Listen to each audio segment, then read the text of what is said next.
வணக்கம். வாழ்க வளமுடன், வாழ்க வையகம். வையத்து மாந்தர் அனைவரும் வாழ்வாங்க வாழ வேண்டும், வளமாக நலமாக சுகமாக வாழணும்னு வாழ்த்துறோங்க. ஓடம். ஓடம்னா என்ன? இக்கரையிலேருந்து அக்கறைக்கு நம்மளை கொண்டு போய் சேர்க்கறது, அதுதான் ஓடம். இந்த ஓடம்னு சொன்னால் வெறும் நதியில் போகிற ஓடம் இல்லை. நான் இப்போ பாட போகிற ஓடம் அந்த காலத்தில் கல்யாணங்களில் ஊஞ்சல், லாலி, ஓடம், கப்பல்னு இதெல்லாம் பாடுவாங்க.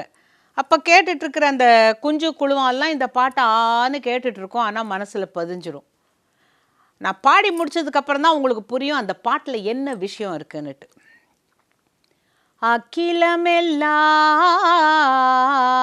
மிக விளங்கும் ஆதி அரவணை மேல் பள்ளி கொள்ளும் ரகுகுலத்தோர் குலதெய்வம் எங்கள் ரங்கருடைய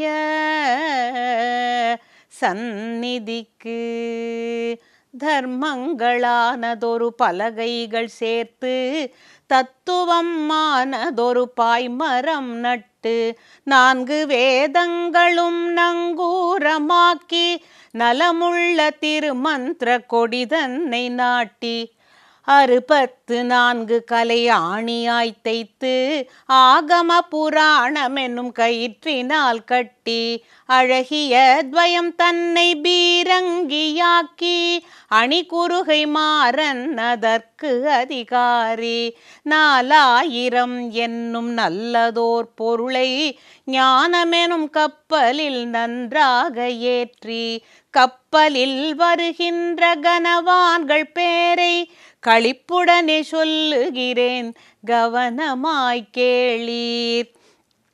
மகிழ்மாறன் மதுர கவி மழிசையர் பாணன் மங்கை மன்னன் பொய்கை பூதம் பேயாழ்வார் பார்ப்புகள் சேரருடன் தொண்டரடி பொடியார் பட்டர் பிரான் மகிழ் பாகவதருடனே ஆண்டாளுடன் ரங்க மன்னாரும் சேர்ந்து அந்தணர் கூடி ஜெய ஜெயவென்று கருணை எனும் மிக பெரிய கடலினை தாண்டி காதலுடன் திருவரங்கம் சேர்ந்ததையா கப்பல் ஏலேலோ கோவிந்தா ஏலேலோ ஏலேலோ. உங்களுக்கு புரிஞ்சிருக்கும். இத்தனை ஆழ்வார்கள் பேரையும் ஒரு பாட்டில் சொல்லி இவங்க எல்லாரும் எப்பேற்பட்ட ஒரு ஓடத்தில் ஏறி உட்கார்ந்து வாழ்க்கையில் நாம் இக்கரையிலேருந்து அக்கறை போவதற்கு பரமபதம் போவதற்கு என்னெல்லாம் செய்யணும்? ஆழ்வாராதிகளை கும்பிடணும், அவர்களுடைய அருளி செயலான 4000 திவ்ய பிரபந்தத்தை பாடணும், அரங்கனை நினைக்கணும், திருமாலை நினைக்கணும், பரமபதம் நிச்சயம். இப்பேற்பட்ட ஒரு ஞானக்கடல், ஞானமாகிய ஓடத்தில் கருணைக்கடல் தாண்டி நாம் போய் சேரறோம் அப்படிங்கிறது தான் இந்த ஓடம். இந்த ஓடத்தை ஏன் பாடினேன்னாக்கா, எம்பெருமானுக்கு ஜாதி வித்தியாசம் எதுவுமே கிடையாது. அதை காட்டுறதுக்கு ஒரு கதை சொல்ல போகிறேன். ஸ்ரீரங்கத்தில் பாணர் குலத்தில் திருப்பாண் ஆழ்வார் அப்படின்னு ஒருத்தர் இருந்தார். அந்த பாணர் குலத்துக்கு என்ன சிறப்புன்னா, அவங்களே பாட்டை இயற்றுவாங்க தெய்வத்தின் மேலெல்லாம். அப்புறம் யாழ்னு ஒன்று வச்சுருப்பாங்க. நிறைய யாழ்லேயே சகோட யாழ், அந்த யாழெல்லாம் இருக்குது. அந்த யாழை இப்படி மீட்டிக்கிட்டு சுவாமியை பற்றி பாடுவாங்க. அவங்களுக்கு கோவிலுக்கு உள்ளே போகும் உரிமை அந்த காலத்தில் இல்லை. நந்தனாருக்கும் அதே தானே, சிவன் கோயிலுக்குள்ளே அவரை விடலையே. இப்போ இந்த திருப்பாணாழ்வார், அவருக்கு தெரியும் கோவிலுக்குள்ளே நம்மளை விடமாட்டாங்க, நம்ம பாணர் குலத்தவர் அப்படின்னு சொல்லிட்டு காவேரிக்கு அந்த கரையில் நின்றுக்கிட்டு எம்பெருமானை நினச்சிப்பார். அது ஒரு பக்தி தானே. அவர் எப்படி நினச்சிப்பாருங்கிறது அவருக்கு தான் தெரியும்.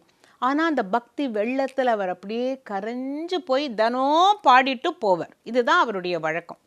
ஒரு நாளைக்கு எம்பெருமானை பற்றி அப்படியே மனசுக்குள்ளே நினச்சி நினச்சி நினச்சி உருகி உருகி உருகி பாடிட்டுருக்கிற பொழுது லோகசாரங்க முனி அப்படிங்கிறவர் கோவிலில் சுவாமிக்கு திருமஞ்சனம் பண்ணுறதுக்காக குடம் எடுத்துகிட்டு வரார். அவர் தான் ரெகுலராக வருவர். வரும்போதே மேள தாளம் கொடையோடு வரும். அந்த குடம் எடுத்துட்டு வரும்போது இவர் வழியில் நிற்கிறார். இவர் தள்ளி போயிருக்கலாம், ஆனால் அன்றைக்கி தள்ளி போகலை. அவர் என்ன சொல்கிறார், இவனை தாண்டி நான் போக வேண்டியிருக்குன்னு. கொஞ்சம் தள்ளி நில்லுங்கோ, கொஞ்சம் தள்ளிக்கப்பா, திருமஞ்சன குடம் வருது, தள்ளிக்கோ அப்படின்னாக்கா அவர் அந்த லோகத்தில் இல்லை. எம்பெருமானோட இரண்டரை கலந்த பாட்டு, அந்த இசை என்கிற ஒரு பெரிய தெய்வீக நிலையில் அவர் இருக்கிற பொழுது இந்த லோகசாரங்கர் பார்த்தார். ஒரு சின்ன கல்லை எடுத்து அவர் மேலே அப்படி போட்டார். அந்த கல் அவரோட இந்த நெத்தியில் பட்டு ரத்தம் வர ஆரம்பிச்சிடுது. அந்த ரத்தம் வந்த உடனே அவருக்கு விழிப்பு அடாடா, எப்படி ஒரு அபச்சாரம் பண்ணிட்டேனே, என்னை மன்னிச்சுக்கோங்க, நான் வழியில் நின்றுட்டேன், எனக்கு தெரியல அப்படின்ன போது சரி அப்படின்ன உடனே அவர் ஒதுங்கின்றார். இவர் போனார், காவிரியில் ஜலம் எடுத்துட்டார். அப்புறமா மேள தாளம் அந்த கொடையோட கோவிலுக்கு வந்தாச்சு.